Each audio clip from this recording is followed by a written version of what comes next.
everyone, welcome back. This is my first project for Kitaholic for the month of November, and I'm doing something a little bit different today. I've only done this one time before, and I'm basically just doing a whole bunch of DIY journaling cards. I tend to do this when there are a lot of neutrals or a lot of papers in a kit that doesn't have much pattern on it, because I can cut them and they make a beautiful background for a whole bunch of cards. So I am going to make 9 in today's video, but unfortunately my battery died and I didn't realize, and the last few that I make is not going to be on camera, but I do have lots of photos at the end, and realistically by the end the process is basically the same. So while you watch, I'll talk you through what I'm basically doing in every one of them. I made sure that I had all the kit ready. I had a bunch of labels and some vellum and a pen, gold stars punched out, and those little sequins that you will see. So that is basically what I had in my vicinity.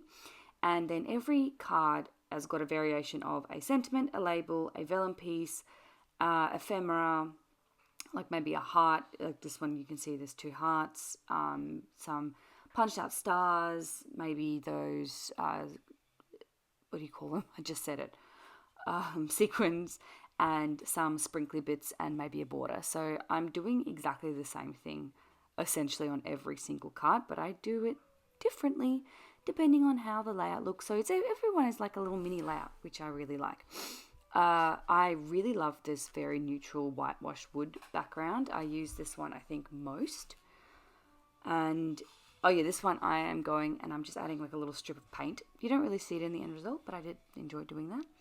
This one is only going to have a tiny little bit of journaling, which I ultimately actually use this in a layout next week, and I don't really do journaling in that tiny little dot. But anyway, going forward, because it had vellum, I am just cutting out the background so you don't see that rest of that flower through. Sticking that one down, and then I'm just going in with lots of sprinkle bits. So this one I went gung-ho with the little dots and circles and stars and sprinkles and all of the above, which I really enjoyed, and that one was done once I finished doing all of that. I love this gold pen, honestly. I'm so glad I discovered it. I use it so much in like literally every single thing I do ever these days. I use it. So now I'm bringing back that one because it's dried, and this one's actually going to be a landscape card, and because I'm doing a lot of landscape little mini cards in like page protectors with landscapes in Adelie's baby album, so I thought this would work out well, and I accidentally lost some of my footage there. Sorry about that. And we're moving on to the next one.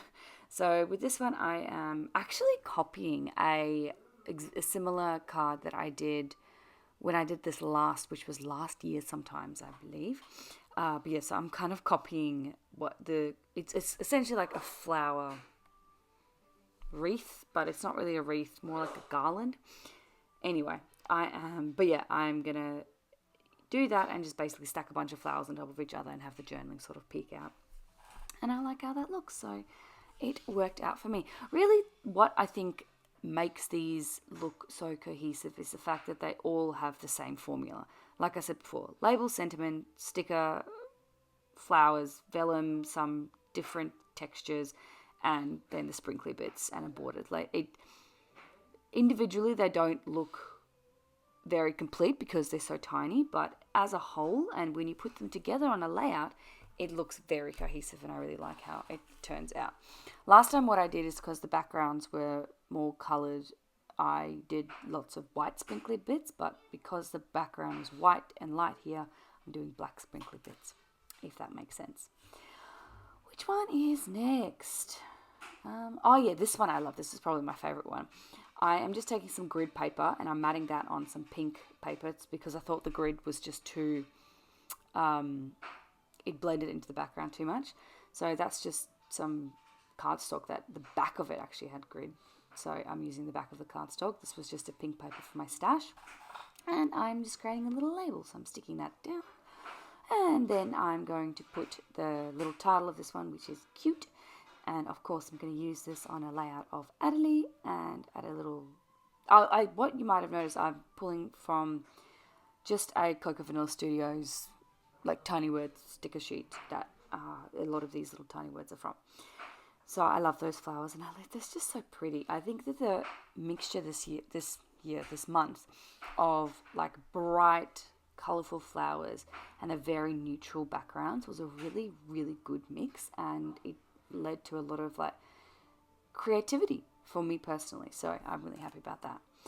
This here, I believe, is the last card, and you don't see me finish it, but I do just tuck some flowers and some journaling behind this, the good life sentiment, and it's a very teeny tiny little journaling spot with more larger glitter stars, and I'm actually using not enamel dots,